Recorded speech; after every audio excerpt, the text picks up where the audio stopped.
Tony. Ekale ni gbogbo bi. Èmi nìyẹn. Gbogbo idán inú tèmi gan dùn láti rí yín. Ẹ ṣé. I need that count, you know, but quickly, man come back, sorry, messenger. Okay. I'm princess, yeah, mo like mo fẹ́ mọ̀ dáadáa. Mo ní kí lẹ fẹ́ mọ̀. Ẹ jẹ́ máa ṣètò lọ́jà. Ẹ kálẹ́ o, èèyàn wá lé. Ó ga jù, akíyìn gbogbo ẹ̀yin olólùfẹ́ Labalaba Oro, ẹ̀yin olólùfẹ́ Bond FM 92.9. Akíyìn ma, akíyìn sà, akíyìn gbogbo ẹ̀yin ọ̀rẹ́ wa pátápátá pé ẹ tún kálẹ́ o, a tún káàbọ̀ sórí ètò Labalaba. Ọpẹ́ ni fún Ọlọ́run ọba torí wòyí ìjẹjọ rẹ̀ tá dágbére fétò. A dúpẹ́ lọ́wọ́ Ọlọ́run pa ò dágbére fáyé pé Ọlọ́run tó ka ẹ̀yin àti àwa yẹ láti lè gbọ́ra wa lónìí. Agbára wa kọ́ agbára Ọlọ́run ni. Àwọn bàbá wa kan tiẹ̀ sọ fún àwọn gbà lámọ̀ràn wọ́n ní pé ká jẹ́ kó máa lọ báyìí pé kó dùn kó pọ̀ kó pẹ́ pé Olúwa ló ń fún wa ṣe. Olúwa náà dẹ̀ ló ń fún wa ṣe. Agbára wa kọ́ táwọn míì bá pè àtún bá ní ilé àwọn tó ti rí báyìí látọdún tó ti pẹ́ ó ti tù. Agbára wa kọ́ a dúpẹ́ pé agbára Ọlọ́run ni. So ilé náà tó dẹ̀ ti wá ń tò kò ní bàjẹ́. Àwọn tó dẹ̀ dẹ̀ pé agídí ọkàn, àwọn kan agídí ọkàn ó yìí wà nínú Ọlọ́run àfọwọ́ tọ́ yín lọ́kàn ní agbára lórí ètò Labalaba Oro. Lọ́wọ́ Tóyìn báwo lè ṣe lo àwọn kó tó dé ní ọ̀sẹ̀ ṣùgbọ́n ti wà ní middle of week báyìí àárín ọ̀sẹ̀ so báwo lè ṣe lò ó ń dùn náà ó ń dùn àwọn oríṣiríṣi nǹkan ń ṣẹlẹ̀ ànáwọ́dà ṣùgbọ́n èmi náà ìgbà tí mò ń bọ̀ ń bí mo wá rò pé a máa ń sọ pé a máa ń dúpẹ́ lọ́wọ́ àwọn tó ń gbọ́ wa nílé àwọn olólùfẹ́ wa pé wọ́n ń try gan àwọn míì máa ti sùn látago 8 kọ́lẹ́jì láago 11 ìgbà tèmi wá ń bọ̀ lálẹ́ mo rò pé ó yẹ ká kíra wa náà because honestly kò yẹ kí n wà ń bí right now tí o bá ń ṣe ìfẹ́ ta ní sáwọn olólùfẹ́ wa kí n tó délé mi àti bíi 5 o'clock fẹ́ torí normally ìjọ ilé so that màá lè get ready màá sùn díẹ̀ nǹkan mi dé rí àlè mi until about 8 lálẹ́ láti bíi 5 past 5 mo tún wá dé rí àlè mi tán truck kan tó lọ gbé refuse dump ní that area ló bá pack up wọ́n ní culture ní problem sí ibi tó yẹ kí everybody gbà a dẹ̀ dúró traffic of course àwọn a máa fẹ́ lo ego fúnra wa olóyìnbó rẹpẹtẹ oríṣiríṣi wọ́n fẹ́ fúnra wọn láyè mo ní láti park ká wá fẹsẹ̀ fẹ́ lọ sílé mo tún wá lágbà tí mo tún wá ṣe tán mo tún wá fẹsẹ̀ fẹ́ padà síbi tí wọ́n tó wà nítorí Labalaba so inú mi dùn láti wá ń bí ṣá bẹ́ẹ̀ ni o mọ̀ pé nǹkan tọ́lọ́run fi rán ẹ nìyẹn so ní gbogbo ọ̀nà ló gbọ́dọ̀ gbìyànjú pé tí mo sọ nìyẹn mo ní iṣẹ́ tọ́lọ́run fi rán ẹ bí àṣẹ ń débi ìlàlẹ̀ ó bè lọ́wọ́ tèmi náà ní pé àbí tí princess máa mẹ́ tí doctor máa bẹ̀ ọ̀ níwèé mi tì.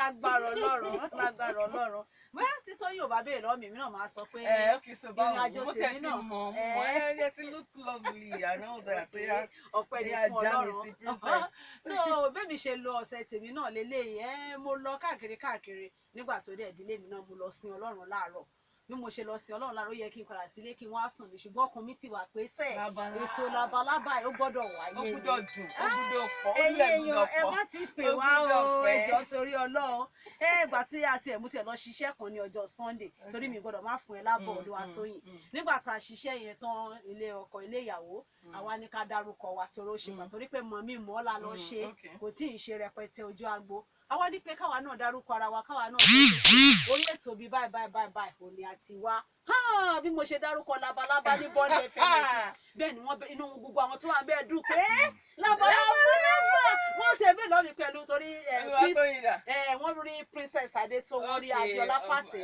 wọ́n wá bẹ́ẹ̀ lọ́ọ̀mì pé bóyá ìkan nínú wọn ní Tóyìn pé ṣé náà má ní rárá Tóyìn Labalaba kọ́ ni eléyìí inú àwọn èèyàn dùn ẹ̀yà dúpẹ́ lọ́wọ́ gbogbo àwọn tó ń gbà wá lálejò adúpẹ́ lọ́wọ́ Alhaji Goodmos ni àwọn gan ni wọ́n pè wá wọn láwọn máa ń gbọ́ ètò wa ìgbọ́n àwọn náà jọ lólùfẹ́ àwọn gan náà pè wá lọ síbẹ̀ ẹ ṣe àdúpẹ́ lọ́wọ́ yín ẹ ṣe gan ni àwọn tó ń gbọ́ lè ṣe Bond FM yẹn kọ́ tiẹ̀ sọ fún mi látàárọ̀ báyìí kan sọ Ìgbò kan sọ Haúsá ó ní Bond FM náà ni ó ní kí ló dé gbogbo àwọn ètò ìfà àwọn ọ̀pọ̀lọpọ̀ wà bẹ́ẹ̀ tó yẹ pé àwọn ètò tó ń tún lé ayé àwọn ṣe pé Bond FM ni wọ́n ti ń gbọ́ adúpẹ́ lọ́wọ́ yín bá a ṣe wá lọ síwájú Ọlọ́run ní jẹ́ ká lọ sẹ́yìn gbogbo àwọn ìṣẹ́ tàdé ń ṣiṣẹ́ ń bẹ̀ náà àníjọra wa lójú lágbára Ọlọ́run àtúbọ̀ máa tọ̀ wá lẹ́yìn Ọláyínká Anígboyà lórúkọ mi tẹ́ bá pè mí ní Ọláyínká Labalaba ojú ọ̀nà náà ni èmi dẹ̀ ní Olúwatóyìn Labalaba ìdẹ̀ ṣe ń fò beautifully. Beautifully ni Ọlọ́run á dẹ̀ jẹ́ ká fò pẹ́pẹ́pẹ́ Àmín, ká má àmín. aṣaláì dúpẹ́ forí gbági Mhm. lágbára Ọlọ́run ká má aṣaláì dúpẹ́ lọ́wọ́ gbogbo àwọn tó ń ṣalátìlẹ́yìn wa láti ọ̀dọ̀ àwọn marketers wa ká bẹ̀rẹ̀ níbi kékeré ká tún wá lọ sọ́dọ̀ àwọn ọ̀gá wa GM wa náà tuntun àwọn náà ń ṣalátìlẹ́yìn fún wa lórí ètò yìí wípé ètò yìí náà kò ní kú lágbára Ọlọ́run ẹ ṣeun a dúpẹ́ lọ́wọ́ bọ́tì wa náà bí ọdún fọlọ́run ṣọ́ òun náà máa ń dúró tì wá gbágbágbá a dúpẹ́ lọ́wọ́ ọ̀gbẹ́ni Fẹ́mi ìtàn kẹ̀kẹ́ master torí àdẹ tí wàá gbúrò ìtàn kẹ̀kẹ́ bó ṣe rí ni torí bó ṣe rí ni bóyá títí ìjọ mẹ́jọ lágbára Ọlọ́run àti ẹ̀ṣẹ̀ fi tọ́pọ̀ lẹ́yìn ká padà wá tí ó bá dé akádé máṣáláì dúpẹ́ lọ́wọ́ àwọn tó ń polówó ètò yìí náà fún wa ṣé ká padà wá gbogbo wọn la dúpẹ́ àsìkò gbà wá láàyè lálẹ́ láti dárúkọ wọn. ṣùgbọ́n a máa dárúkọ àwọn èèyàn tán fi àtẹ̀jíṣẹ́ ránṣẹ́ wípé kàbáwọn kí olólùfẹ́ wọn nǹkan so màá bẹ̀rẹ̀ pẹ̀lú Mr and Mrs Abiodun Oyeniyi tó ń gbé Ìkòròdú èní ni wedding anniversary wọn èní ló pọ́dún 14 kan ṣe ìgbéyàwó tán dúdúdú so àwọn wish wọn yá princess ẹ kí wọn as the alága ó yẹ kí wọn. ó dáná mo fi àsìkò yín kí Mr and Mrs Abiodun Oyeniyi láti Ìkòròdú wípé ẹ kú ayẹyẹ ọjọ́ ìgbéyàwó yín èyí tẹ́ ti ṣe láti ọdún 14 sẹ́yìn 2003 tọ́lọ́run jẹ́ kílé àtọ̀nà yín kó dàrú ilé náà tí wàá ń dùn báyìí ó ti ń pọ̀ àwa tún pẹ́pẹ́pẹ́ láṣẹ Èdùmàrè àwọn ọmọ yín ò ní kú o ohun tó dàbí tó ń jẹ́ ayọ̀ yín gangan tí ìgbéyàwó náà fi jẹ́ yọkan lágbára Ọlọ́run ìṣẹ̀ kò ní bàjẹ́ lágbára Ọlọ́run nǹkan tẹ́ ń ṣe tẹ́ fi ń wu dádì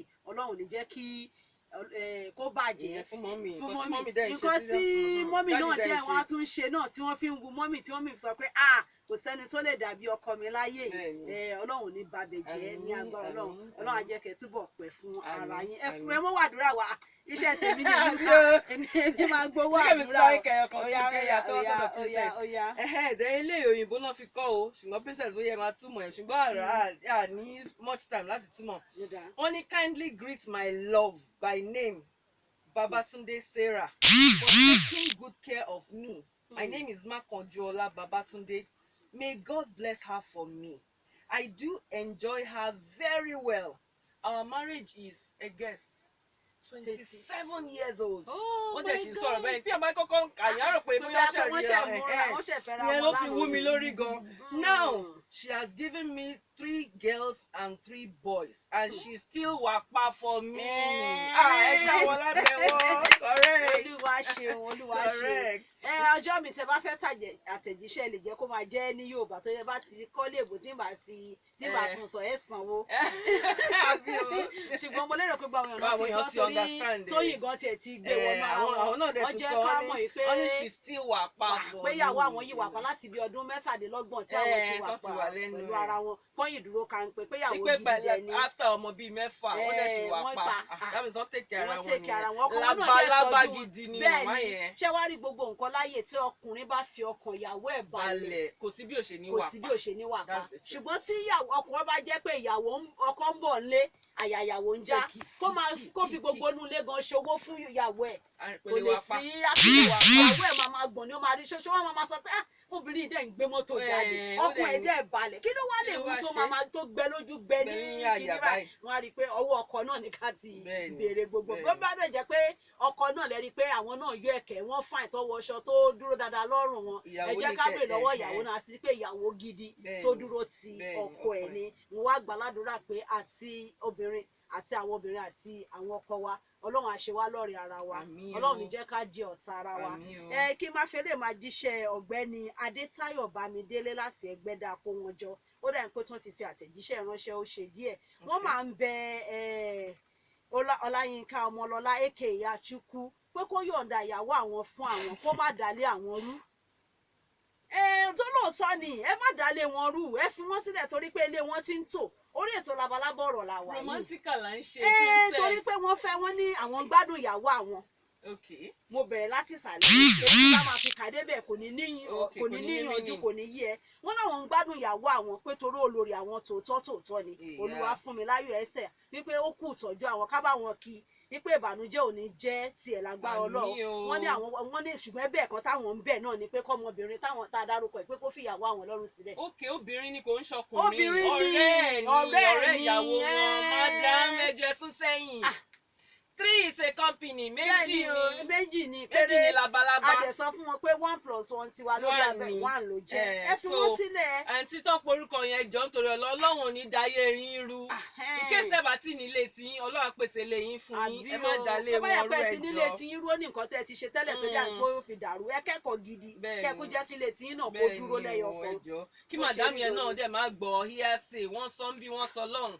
Kọ́rẹ̀ máa because àwọn ọkùnrin kan ń sọ wọ́n ní ká jọ ká báwọn torí mi fẹ́ kà sí yẹn lénìí nítorí dókítà ti wà ń jókòó asáré ṣe wọ́n ní ká bá wọn sọ̀rọ̀ fún àwọn ọ̀rẹ́ àwọn ìyàwó àwọn tó ń tẹ́tí sọ̀rẹ́. ìyẹn náà a máa sọ yẹn bóyá títí ọ̀sẹ̀ tó ń bọ̀ lágbára Ọlọ́run. àwọn dáàdì wa kankan tiẹ̀ wọ́n sọ nǹkan kan fún mi níbẹ̀ yẹn ní ọjọ́ mo rò pé ààyè ò gbà wọ́n ni wọ́n ní ìyàwó àwọn tó pé a sọ pé ká máa pampa ìyàwó ká ṣe wọ́n ní báwọn bá ṣe bẹ́ẹ̀ ṣe wọ́n ní ìyàwó àwọn ò kì í dá wọn lò wọ́n á ní Tolúwatóyìn bá gbọ́ tí bá mú tó bá ẹgbà tí bá lọ etí ẹ wọ́n fi ọ̀rọ̀ lọ etí ẹ kí ló ń jẹ́ pé wọ́n gbà fún dáàdì kí ló ń jẹ́ bẹ́ẹ̀ ń tẹ̀kíà lóòótọ́ tá a bá béèrè kí dáàdì náà sọ pé dáàdì ń kúrò o bọ̀ a ní ìdàtí ká má lọ di àgbà òṣìkà tó ń sọ pé ó ń gbọ́ one side ok ṣé kí n tún ka ibi bẹ́ẹ̀ orúkọ mi ni Ọ̀pá ọmọ Ọ̀pá bàbá Ọ̀pá ìyẹn ò yé mi ṣá but ẹ má bínú kéésì máa pé dáadáa. Ẹ bá mi dúpẹ́ lọ́wọ́ Ọlọ́run tó fi ìyàwó alálùbáríkà tà mí lọ́rẹ aya rere lọ́dẹ̀dẹ̀ ọkọ tó jẹ́ wípé ìdùnnú mi ló máa ń wá nígbà gbogbo tí wọ́n bá tún ayé wá ìwọ Ọpẹ́yẹmí Kàfílà aya Ọ̀párẹ̀mí ni mo tún máa yàn ní aya. Love you so much. Oh my God. ẹ jẹ́ bá mi tan èsì yẹn. Oh my God. mo fẹ́ kátẹ́kùn fẹ́ sí ẹ lára ọ̀rọ̀ ìwúrí gidi gan ni ọ̀rọ̀ ìwúrí ni. aṣááwó pọ̀ ń gbọ́ wa. àwọn ń gbọ́ wa. mo tún máa sáré kàkan. ẹ káalẹ́ o orúkọ mi ni Alàgbà Solomon láti Ọjọ́ta ẹ jọ̀wọ́ ẹ má bínú mi ò kí ń ráyè pè wọlé ni o ìbéèrè lélẹ̀ ìbéèrè dókítà lélẹ̀ tó bá di abala ìbéèrè dókítà lélẹ̀. ẹ̀yin náà tí ẹ ṣe ń gbọ́ wa lọ́wọ́lọ́wọ́ ẹ̀ a ti sọ fún yín lórí ètò Labalaba Ọ̀rọ̀ yìí pé Romantika ó máa wáyé ló máa jẹ́ ìbẹ̀rẹ̀ ètò Labalaba Ọ̀rọ̀ ìyẹn ló máa fi máa jẹ́ pé lóòótọ́ ọkọ àtìyàwó wọ́n ń fi ìfẹ́ tí wọ́n ní síra wọn wọ́n fi wọ́n ní orí ètò ẹ̀kọ́ tí à ń kọ́ra wa bẹ́ẹ̀ ni ó ń tún lè wá ṣe. Ẹ máa fi àtẹ̀jíṣẹ́ ránṣẹ́ kábẹ̀ máa kà sí etí gbọ̀yìn tàbá ti kọ́kọ́ bẹ̀rẹ̀ ètò ẹ lè bẹ̀rẹ̀ sí ní kọ́ látàlẹ́ ẹ dẹ̀ lè kọ́ láàrin ọ̀sẹ̀ wípé tó bíyàwó yín ṣe ń ṣe fún yín nínú tó bá yẹ kó dẹ̀ kù díẹ̀ káàtó gan tó ń ṣe náà nínú ẹ jẹ́ ká gbọ́ náà Labalaba Ọ̀rọ̀ court ó wà àti ẹ̀ máa mú bí ọdún gan sí Labalaba Ọ̀rọ̀ court yẹn gẹ́gẹ́ bí ọkùnrin pé ṣó nǹkan tó ń ṣe yìí ṣó dáa ó dáa náà. ṣé kí n sáré pé kan okay Labalaba Ọ̀rọ̀ I'm really enjoying your program àwọn ní àwọn gbádùn ètò wa. Ask me to greet my wife Biola the love of my life she's always there for me ó máa ń wà ń bẹ̀ fún mi that I will forever love her from her husband Henry Ogboye.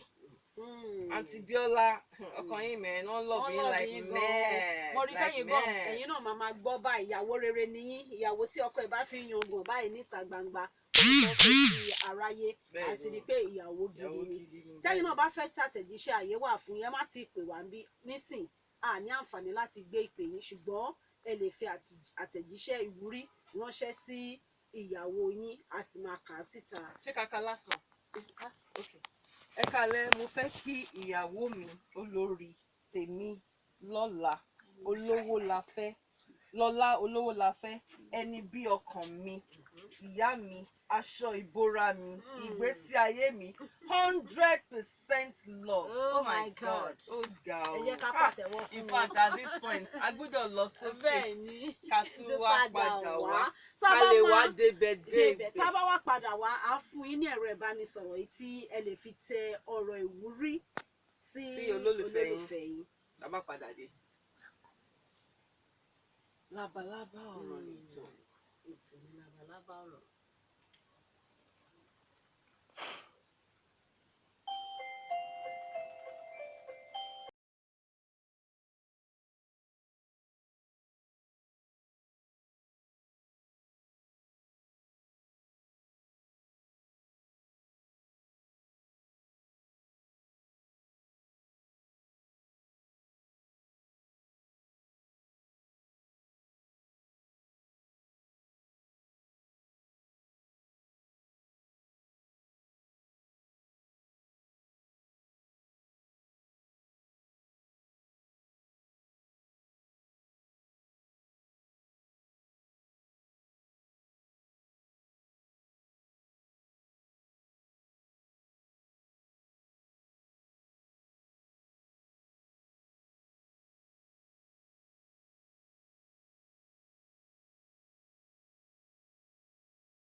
láti ní gbogbo numbers yẹn kò tiẹ̀ tí kankan tó máa gbádùn mọ́ everyone will be ringing every time.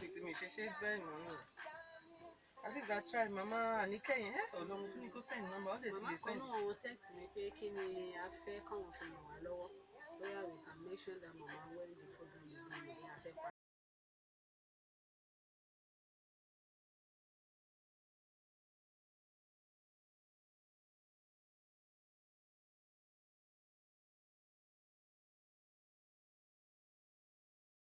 No, actually àwọn míì wá sí fẹ́ register another but mi sọ fún wọn pé I cancel them.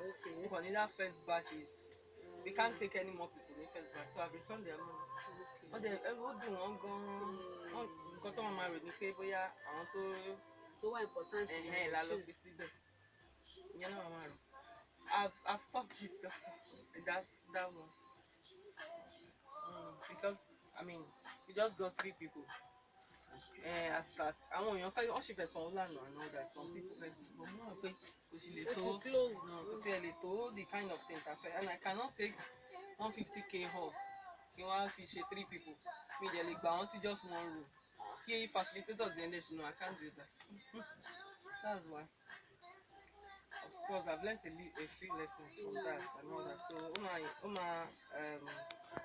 ó máa reflected in the next plan. Okay.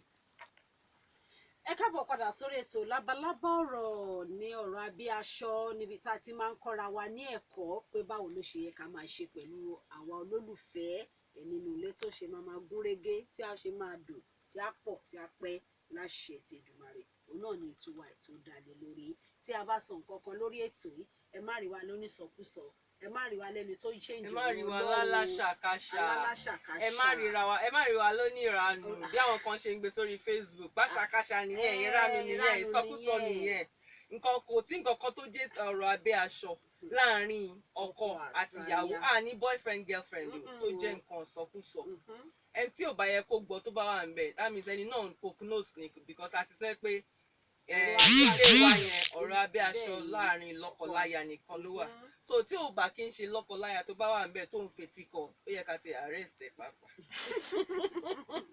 bó ṣe rí gangan nìyẹn o ẹ má condemn wa pé bóyá pé a change ọ̀rọ̀ Ọlọ́run ìyẹn gan ló ṣe kókó jù à ń kọ́ra wa lẹ́kọ̀ọ́ ni nǹkan tó dẹ̀ wu èmi kò wu ẹ̀yin nǹkan tó wu ẹlòmíì ó lè má wu ẹ̀yin ìlú gángan lọ̀rọ̀ ọkọ àti ìyàwó àwọn kan wà tó jẹ́ pé bọ́lọ̀ ń ṣe dá wọn ní ayé tiwọn ni pé Tóyìn máa ń sọ̀kan ní father sleep àbí kí ló máa ń pè missionary pé wọ́n ló ń kọ́ mi lẹ́kọ̀ọ́ missionary style àwọn míì kẹ̀dẹ̀rẹ̀ wọ́n fẹ́ reverse ẹ̀ ni àwọn míì kẹ̀dẹ̀rẹ̀ wọ́n fẹ́ ní wọ́n pe kéèyàn sọ salt. so oríṣiríṣi ẹlòmíì fẹ́ ẹ má tàkìtì má gùn ló máa ń jẹ́ mí ọ̀tá gidi o. oríṣiríṣi bó ṣe wo olúkálùkù ló ṣe lè rìnrìn àjò ìgbéyàwó tó ṣàtìmú ayọ̀ dání tí ò ní mú bànújẹ́ dání níta bá wá sọ lórí ètò àfihàn tó bá wù wọ́n ni wọ́n sọ pé dandan you are not compulsory anybody pé you must do like this for your wife. no àsọ bẹ́ẹ̀ àwọn tiẹ̀ máa ń always sọ ipe gbogbo nǹkan tá à ń sọ nǹkan tẹ́ lè ṣe ni tó máa jẹ́ kí ọ̀rọ̀ ìbálòpọ̀ yín kó fi gún régé but ó sì depend lórí ọkọ àtìyàwó nǹkan tá a bá ń ṣe àwọn míì gbogbo ìta ń sọ ìwọ̀n fẹ́ ṣe bọ̀ àárín wọn dún ó gún régé àárín wa ó dùn yín gbà ó dẹ̀ gún régé ẹjọ́ máa lọ bẹ́ẹ̀ gbogbo nǹkan táwa ń sọ bíbá ni pé bí ilé àti ọ̀nà yín ṣe máa gún régé tó máa lọ bẹ́ẹ̀ ni yẹn là ń sọ so tẹ́ẹ̀bà kí n ṣe láplate tẹ́ẹ̀ kì í ṣe gbọ̀n yẹn kò dín náà kẹ́ ṣe kò ṣe pé kéèyàn wá sọ pé wọ́n ti sọ pé ká máa láplate tó yà kọ́ mi wá láplate nípa ẹ̀fọ́ àsọ bẹ́ẹ̀ lórí ètò Labalaba ẹjọ́ ẹ má ṣì wá gbọ́ ohun gbogbo tá a bá sọ tó ẹ bá ti ní pé nǹkan tẹ́ lè jọ sọ láàrin ara yín ṣe nǹkan ọkọ àtìyàwó aláṣìírí jọ nìyí nǹkan tẹ́ bá ti lè ṣe tínú yín bá lè dùn sí òun ni kẹ́ ya ṣe tẹ́ bá ti mọ̀ pé tí ẹ bá fi lọ ìyàwó yín ó lè dá wàhálà lẹ̀ ẹ yá máa gbégbèsè tẹ́ ti ń gbégbèsè ayé tẹ́ ti ń gbé tẹ́lẹ̀ ẹ máa gbé lọ lẹ́rọ̀ lè tó bá yẹ pé ọkọ náà dẹ̀ ni tíyàwó náà bá sọ bẹ́ẹ̀ fún ìgbésí ayé tẹ́ ti ń gbé tẹ́lẹ̀ ẹ máa gbé lọ lẹ́rọ̀ lè ni tẹ́rùnlé àǹgbádùn lè. Princess Masari ka ọ̀rọ̀ yìí. Ó ní Labalaba Oro ẹni ètè WhatsApp message iṣẹ́ wọlé ń sìn. Àwọn èèyàn mi àṣà pé àwọn ní nọ́mbà wa náà láti máa pe nọ́mbà ẹ̀ máa wọ̀rẹ́. Mo ń gbádùn ètò yín gidigidi nítorí pé látìgbà tí èmi àti ìyàwó mi ti ń gbọ́ ètò yín kò sí ìjà láàrin wa mọ́. Correct. Ẹ ti ń ṣe labalábá nìyẹn. Ẹ ti ń ṣe correctly. Correct. Mo gbà fún yín. Orúkọ mi ni Adéṣọlá, orúkọ ìyàwó mi ni Sherifat. That's another way of doing Romantika from the back door. Mo like yín jàre. Èèyàn kan tí ń béèrè ń bí o. Wọ́n ní ìbéèrè tàwọn ni pé ẹjọ́ ṣé ó dáa kóbìnrin máa fún ọkọ ẹ̀ ní àsìkò tó máa bá sùn. Pé ẹ̀kan lọ́sẹ̀. A máa sọ yẹn ní another day. Ṣé another day ni? Torí ìjọ́ tí n bá máa nà àwọn èèyàn la máa sọ irú ilé bóyá next week àbí 2 weeks time. Ó dáa náà. But máa mẹ́gbàá sórí ètò ìjọ yẹn mú dẹ̀ irú ẹni tó ń sọ̀rọ̀ yẹn kọ́ make sure pé ìyàwó wọn gbọ́ ètò. Wọ́n tẹ̀ sọ wọ́n níyàwó àwọn wọ́n níyàwó rere ni o. Ìyàwó àwọn Ayọ̀bá mi ẹni bí ọkàn mi. Azanat Adéjọkẹ́ olórí láàfin Olúwaníṣọlá Àyọ̀fẹ́. Wọ́n dẹ̀ kí wọ́n dáadáa ṣùgbọ́n kò wá yẹ kí mọ́mí náà máa gbé wọn ní condition. Àwọn kan tiẹ̀ sọ fẹ́ràn ètò wa ṣe rí last week láti tètè bẹ̀rẹ̀ ètò yẹn bàbá kan send ẹ̀ tí mo fẹ́ sọ ṣùgbọ́n time tí ó sì gòdè sí time lẹ́yìn náà wọ́n náà wọ́n ti sọ pé ọ̀ntì tá bá máa bẹ̀rẹ̀ ètò lálẹ́ ìjọ yẹn làwọn tó máa jẹun sọ fún ìyàwó àwọn gbóúnjẹ mi tì wọ́n náà lọ́ọ́ máa ló ní ká bẹ̀rẹ̀ ètò tábà ọlọ́bẹ̀rẹ̀ ò ní jẹun lálẹ́ yẹn. Oh my God. Ẹ ṣe ìfẹ́ wa náà náà ní o. Dẹ̀ máa kan tún sọ wọ́n ní táwọn àtìyàwó àwọn bá tiẹ̀ ń jà tó bá ti di time Labalaba Oro máa bá wọn sọ̀rọ̀ pé ìjọba ń gbé sí Bond FM. Okay, jẹ́ pé dókítà wọlé. Sorry. Ọlọ́run kó jẹ́ ọkọ ṣáájú wa. Ẹ jẹ́ pé dókítà wọlé torí ibi tá à ń lọ sí ó sì jẹ́ káwọn èèyàn mọ̀ pé àtẹ̀jíṣẹ́ yẹn ọ̀pọ̀lọpọ̀ wọn lè torí a máa ń sọ nǹkan kan lórí ètò ìṣẹ̀lẹ̀ tó bá kọ nọ́mbà wálẹ̀ tó bá máa pè wọ́n lè ní à ṣé bàbá Kúdí nìyẹn ṣé bàbá Ṣẹ̀rí nìyẹn. Àwọn ẹ̀ ní John irọ́ ni mo mọ̀ pé irọ́ ni kò ní ìdìkan ṣe bẹ́ẹ̀. Ẹ wò tẹ́ bá ti ń gbọ́ nọ́mbà yìí báyìí ẹ kọ orúkọ sí lẹ́yìn. Wọ́n mọ̀ èmi fi lè pọ̀ mọ̀. Ṣé wọ́n mọ̀? Wọ́n mọ̀ pé wọ́n ní ṣe John nìyẹn ṣé Àyàfá nìyẹn. Ẹlòmíì ṣe ti bèrè pé ṣé Precious ni. Ó dáa náà fún Romantika. Fún Romantika nọ́mbà tẹ máa fi àtẹ̀jíṣẹ́ ránṣẹ́ sí ni 0802 31 35 773. Màá tún pè lẹ́ẹ̀kan sí 0802 31 35 773. Ìyẹn lè máa fi ó náà nọ́mbà yẹn lè ṣì máa pè tásìkò bá yá láti gbà pé wọlé. Ṣùgbọ́n sìn kò tí ì yá ẹ jẹ́ ká gbọ́ nǹkan tí dókítà fẹ́ sọ fún wa yékéyéké. Okay, so ẹ jẹ́ ká dókítà ẹ kú ìjókòó sà ẹ ṣé gan ni ẹ kálẹ́ ẹ ṣé gan ni ẹ wà lórí ìjókòó àdẹ̀sán gbogbo àwọn rẹ̀ làbárì yẹn. Báwo ni dé yín sà? A dúpẹ́ lọ́wọ́ Ọlọ́run. Ẹ kú iṣẹ́. Àwọn kan tẹ̀ sọ pé àwọn ti pe dókítà pé wọ́n gbé fóònù àwọn ṣé wọ́n ń gbé call ní 10 AM ni wọ́n ń gbé call ní 5 PM ni. Mo ní dókítà la pè wọ́n wọ́n máa ń ṣe iṣẹ́ abẹ ó lè jọ wà lẹ́nu máa lẹ́nu iṣẹ́ abẹ ṣé kàn ju ẹni wọ́n lè fẹ́ tó ṣiṣẹ́ abẹ ọlọ́mọ àwọn ọ̀dẹ̀ tí ẹ̀mẹ́ni náà so ẹ lè pè wọ́n padà àbí tẹ bá pè wọ́n tán bá gbé ẹ fi àtẹ̀jíṣẹ́ ránṣẹ́ sí wọn pé à ń try láti pè yín o nǹkan báyìí báyìí then àwọn míì tán bá tún pè náà wọn ò tún ní sọ nǹkan tó yẹ wọ́n tiẹ̀ máa sọ bọ̀ wọ́n fẹ́ kán wá fún wọn lóògùn lórí fóònù bó ṣe wà yẹn àwọn Nigerian Medical Association gan wọ́n lè gba dókítà mú pé kí ló dé dókítà Abíọ́dún Adéwùnmí ẹ káàbọ̀ sórí ètò Labalaba Oro alẹ́ yìí ẹ ṣé gan every time tá a bá pè yín lẹ máa ń jẹ́ wa pẹ̀lú bí ó ṣe jẹ́ pé ọ̀nà yín jì sí yí Adékúnlé Fájuyì ṣùgbọ́n ẹ ṣì máa wá bó ṣe jẹ́ alẹ́ and all that ilé àti ọ̀nà yín kò ní dàrú o nǹkan tó mú inú yín dùn ò ní báyìí inú jẹ́ sá o iwájú lọ́pàá ibi tí yín á máa rí sí o. Ọlọ́run á dẹ̀ máa gbé yín ga. Àmín o. Ẹ káàbọ̀ sí ètò Labalaba lálẹ́. Ẹ kálẹ́ o ẹ̀yin èèyàn wa. Yes sir.